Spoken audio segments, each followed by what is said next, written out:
SSC ஜிடியோட 2026 exam நீங்க எழுதிருந்தீங்கன்னா, கண்டிப்பா இந்த வீடியோ பாருங்க. இல்ல ரீசென்ட்டா ஆன்சர் கீ வந்து ரிலீஸ் பண்ணாங்க. உங்களோட ரா ஸ்கோருமே நீங்க வந்து செக் பண்ணியிருக்கலாம். இப்ப இந்த வீடியோ பர்ட்டிகுலர் எதுக்காகன்னா, எவ்வளோ ஸ்கோர் எடுத்தா ரிட்டன் வந்து கிளியர் ஆகும்? பிசிக்கலுக்கு தயாராகலாம். இது டவுட். 2வது எப்ப வந்துனா ரிசல்ட்ட ரிலீஸ் பண்ணுவாங்க? ஸோ ரிட்டன் ரிசல்ட்ட எப்ப ரிலீஸ் பண்ணுவாங்க? 3வது நார்மலைசேஷன் அப்படின்னு ஒண்ணு இருக்கு. அது வந்து என்னன்னா அஃபெக்ட் ஆகுமா? அஃபெக்ட் ஆகாதா? இந்த மாரி எஸ்எஸ்சி ஜிடிக்குள்ள இருக்கிற டவுட்ட தான் என்ன பண்ண போறோம்னா, இந்த வீடியோல வந்து கிளாரிஃபை பண்ண போறோம். சில ஸ்டூடண்ட் வாட்ஸ்அப்லயுமே அனுப்பி வந்து, நான் வந்து பிசிக்கலுக்கு வந்து தயாராகலாமா இல்லையான்னு சொல்லி கேட்டுட்டு இருந்தீங்க. உங்களுக்குமே இது என்னன்னா, கரெக்ட்டா வந்து என்னன்னா, இந்த வீடியோ வந்து என்னன்னா எனஃப்பா இருக்கும். சரி இப்ப முதல்ல வந்து அதாவது ஜென்ரலா எல்லாமே பார்த்திருப்பீங்க. டெலிகிராம்ல தான் நம்ம எல்லாமே அப்டேட் குடுத்துட்டு இருந்தோம்.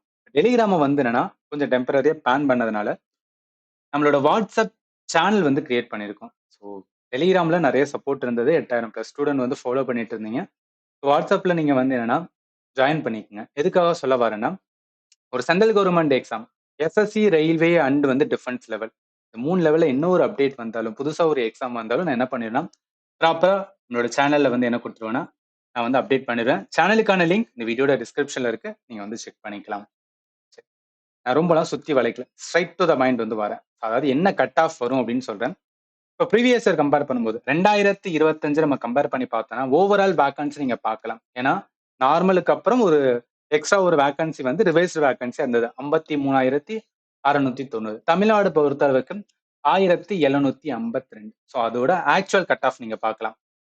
ஃபீமேலுக்கு வந்துனா கொஞ்சம் அதிகமா தான் இருக்கும். ஏன் ஃபீமேலுக்கு அதிகமா இருக்கும் அப்படின்னு பார்த்தீங்கன்னா, பிகாஸ் ஆஃப் வேக்கன்சி வந்து ஃபீமேலுக்கு ரொம்ப கம்மி. அதனால தான் வந்து கட் ஆஃப் வந்து அதிகமா இருக்கும். ஸோ மேலுக்கு பார்த்தீங்கன்னா, இந்த கட் ஆஃப் தான் இருந்தது.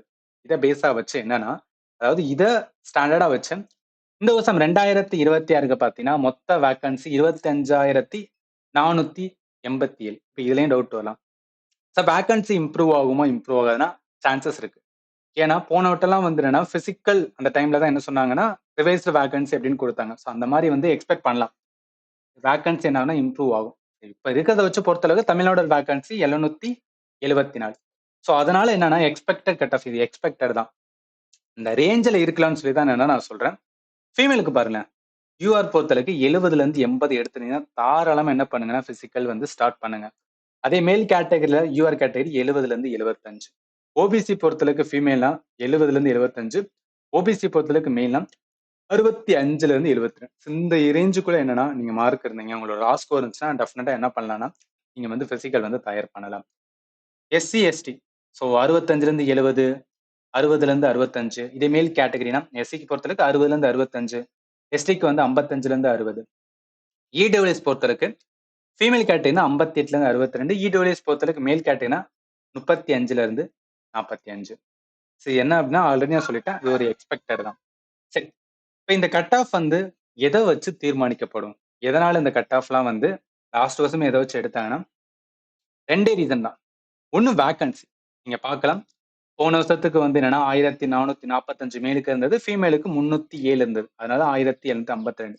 இப்ப பார்த்தோம்னா 636 தமிழ்நாட்டுக்கு, ஃபீமேலுக்கு பார்த்தீங்கன்னா 138. அதனால 774. ரீசன் வேக்கன்சிய பொறுத்து கண்டிப்பா கட் ஆஃப் வந்து என்ன ஆகும் அப்படின்னு பார்த்தீங்கன்னா, இன்கிரீஸ் ஆகும், டிக்ரீஸ் ஆகும். ஸோ ஃபர்ஸ்ட் வந்து என்னன்னா கட் ஆஃப்ல எது ப்ளே பண்ணும்னா, வேக்கன்சி. கண்டிப்பா வேக்கன்சி வந்து நல்லா ப்ளே பண்ணும். ஸோ 2வது பார்த்தோம் அப்படின்னு பார்த்தீங்கன்னு வச்சுக்கோங்களேன், கொஸ்டினோட லெவல். ஸோ கொஸ்டினோட லெவல் எந்த மாரி இருக்கு? ஸ்டூடண்ட் எந்த மாரி வந்துன்னா எக்ஸாம் எழுதியிருக்காங்க? சில ஸ்டூடண்ட் நல்லா ப்ரிப்பேர் பண்ணி நல்ல ஸ்கோர் வாங்கியிருந்தாங்கன்னா, அத வச்சுமே என்ன ஆகும்னா, கட் ஆஃப் வந்து இன்கிரீஸ் ஆகும். இந்த 2 ரீசனால தான் என்ன அப்படின்னா, கட் ஆஃபோட ப்ரிடிக்ஷனே இருக்கு. ஸோ அதனால என்னன்னா, இந்த ரேஞ்சில இருந்தீங்கன்னா டெஃபினட்டா என்ன பண்ணுங்கன்னா, உங்களோட பிசிக்கல் பிரிப்பரேஷன வந்து ஸ்டார்ட் பண்ணுங்க. அண்ட் சில ஸ்டூடண்ட்க்கு வந்து நார்மலைசேஷன்லயுமே வந்து டவுட் இருக்கலாம். நான் ரா ஸ்கோர் எடுத்திருக்கேன். நார்மலைசேஷன் எவ்வளோ மார்க் இம்ப்ரூவ் ஆகும்? எனக்கு வந்து சில கோச்சிங் இன்ஸ்டிடியூட் என்ன சொல்றாங்கன்னா, 10 மார்க் கூட வரும் அப்படின்னு சொல்றாங்க. அந்த அளவுக்கு வருமா? வராதான்னு கேட்டீங்கன்னா, அந்த அளவுக்குலாம் வராது.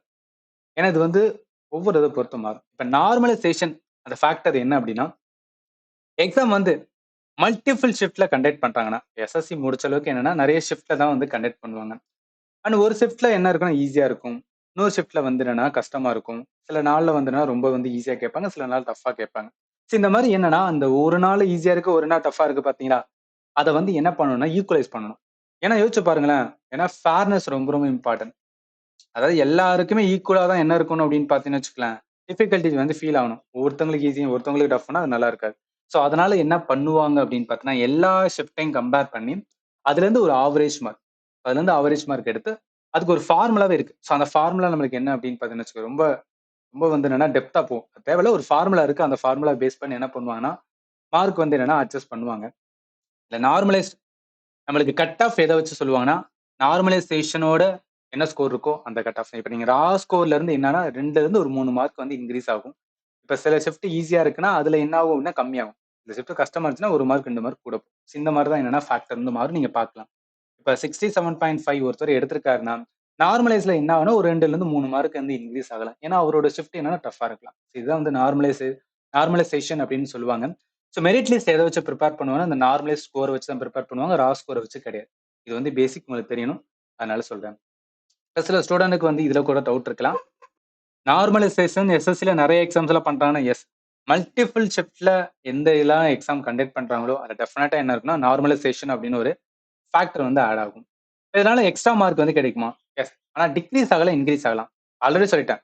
ஒரு எக்ஸாம் டஃப்பா இருக்கு அப்படின்னா, அவங்களுக்கு என்னன்னா நார்மலைசேஷன்ல இன்கிரீஸ் ஆகும். இல்ல ஈஸியா இருக்கு அப்படின்னா, அவங்களுக்கு நார்மலைசேஷன்ல டிக்ரீஸ் ஆகும்.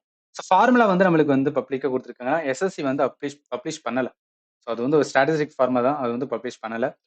ஃபைனல் கட் ஆஃப் எத பொறுத்துனா, நார்மலைஸ் மார்க்க பொறுத்தது. அண்ட் ஈஸியான ஷிஃப்ட்ல இருக்கிறவங்களுக்கு வந்துனா, மார்க் வந்து லூஸ் ஆகும். ஸ்லைட்லி தான். ரொம்பலாம் வேரியேஷன் இருக்காது. அண்ட் வந்து டஃப்பான ஷிஃப்ட் கேண்டிடேட்க்கு என்ன ஆகும்னா, அவங்களுக்கு மார்க் கெயின் ஆகும்னா, எஸ் கெயின் ஆகும். டிபெண்ட் ஆன் த என்னன்னா, ஓவரால் பெர்ஃபார்மன்ஸ் பொறுத்து தான். ஸோ அதனால என்னன்னா, நார்மலைசேஷன் எவ்வளோ கட் ஆஃப், பிசிக்கலுக்கு என்ன பண்ணும்னு பார்த்தாச்சு. அடுத்து முக்கியமானது, எப்ப சார் வந்து ரிசல்ட்ட ரிலீஸ் பண்ணுவாங்க? ஏன்னா ஒரு ரிசல்ட்ட ரிலீஸ் பண்ணிட்டாங்க. இந்த டேல வந்து உங்களுக்கு பிசிக்கல் இருக்குன்னு சொல்லிட்டா, எனக்கு ஒரு மோட்டிவேஷன் இருக்கும். நான் வந்து பிரிப்பரேஷன் பண்றதுக்கு வந்து என்னன்னா, ஓகே ஒரு ஒரு டார்கெட்ட நோக்கி போயிட்டு இருப்பேன் அப்படின்னு நெறைய ஸ்டூடண்ட் இருப்பீங்க. நல்லா கவனிங்க. ஆன்ஸர் கீ வந்துனா 15ஆம் தேதி ரைட்டா? 15 ஜூன் வந்து ரிலீஸ் பண்ணாங்க. ஸோ ரிசல்ட் வந்து எக்ஸ்பெக்டட் தான். இதுவுமே எக்ஸ்பெக்டட் தான். ரிசல்ட் வந்துனா ஜூலைல எக்ஸ்பெக்ட் பண்ணலாம். நார்மல் ஒரு எஸ்எஸ்சியோட இதுக்கு முன்னாடிலாம் பார்த்தீங்கன்னா வச்சுக்கோங்களேன், HSSCD-யோட பேட்டர்ன் இப்படி தான் இருக்கும். அதாவது எக்ஸாம் முடிச்சோனே என்ன பண்ணுவாங்கன்னா, ஒரு 10 நாள் 15 நாள்ல ஆன்ஸர் கீ ரிலீஸ் பண்ணுவாங்க. 1 மாசம் கழிச்சு என்ன ஆகும்னா, ரிசல்ட்ட ரிலீஸ் பண்ணுவாங்க. 2 மாசம் இல்லாட்டா வந்துனா, ஒரு 3 மாசம் கேப்ல என்னன்னா பிசிக்கல் வந்து கூப்பிடுவாங்க. இந்த பேட்டர்ன் படி பார்க்கும்போது, ஜூன்ல என்னன்னா ரிசல்ட் வந்து ரிலீஸ் ஆகும். அதுக்கப்புறம் ஜூலைல இயர்லி ஆகஸ்ட்ல என்ன பண்ணுவோம், அட்மிட் கார்டு பிசிக்கலுக்கு வந்து கூப்பிடுவாங்க. பிசிக்கல் டெஸ்ட் வந்துனா ஆகஸ்ட் அண்ட் செப்டம்பர்ல வந்து இருக்கும். எல்லாமே மெயில் வரும். அதனால நீங்க வொரி பண்ண தேவையில்ல. மெடிக்கல் பொறுத்தளவுக்கு செப்டம்பர் டு அக்டோபர், ஃபைனல்ல வந்து என்னன்னா லேட் 2026 இந்த இயர்க்குள்ள முடிச்சுருவாங்க.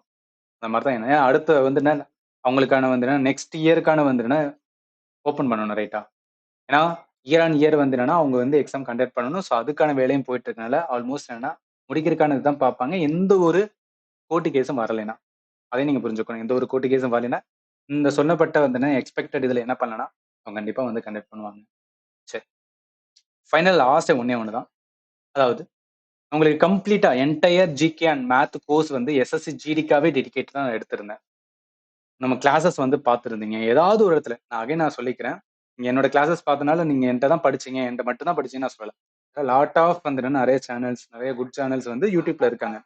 உங்களோட பிரிப்பரேஷன்ல ஏதாவது ஒரு மூலையில நான் யூஸ்ஃபுல்லா இருந்தேன்னா, உங்களோட கமெண்ட் அதாவது ஃபீட்பேக் அபௌட் த கிளாஸ் வந்து WhatsAppல வந்து பண்ணுங்க. அண்ட் உங்களோட ரா ஸ்கோரையுமே வந்து சொல்லுங்க.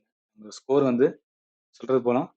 ஃபர்ஸ்ட் என்னன்னா, எனக்கு ஒரு மோட்டிவேஷன் இருக்கும். உங்களோட ஸ்கோரு, என்னோட ஃபீட்பேக் சொல்றது மூலம், நெக்ஸ்ட் இயருக்கு நான் என்ன கம்ப்ளீட்டா கிளாஸஸ் எடுப்பேன். ஸோ அதுக்கு ஒரு மோட்டிவேஷன்ஸ் இருக்கும். நானும் வந்து என்னன்னா, ஓகே புதுசா ஒரு ஸ்டூடண்ட் சொல்லவில்ல. இந்த மாரி என்னோட ஸ்டூடண்ட் வந்து நல்லா ப்ரிப்பேர் பண்ணாங்க. என்ட்ட படிச்சவங்க அவங்களோட ஃபீட்பேக் குடுத்துருக்காங்க. நீங்களே பாருங்கன்னு சொல்லும்போது, அவங்களுக்கு ஒரு ட்ரஸ்ட் வந்து பில்ட் ஆகும். ஸோ அதனால தான் வந்து கேட்டுக்கிறேன். இது இல்லாம வேற ஏதாவது டவுட் இருந்துச்சுன்னா, இந்த வீடியோட கமெண்ட்ல வந்து மென்ஷன் பண்ணுங்க. And finally, thank you for வாட்சிங் and have a nice day.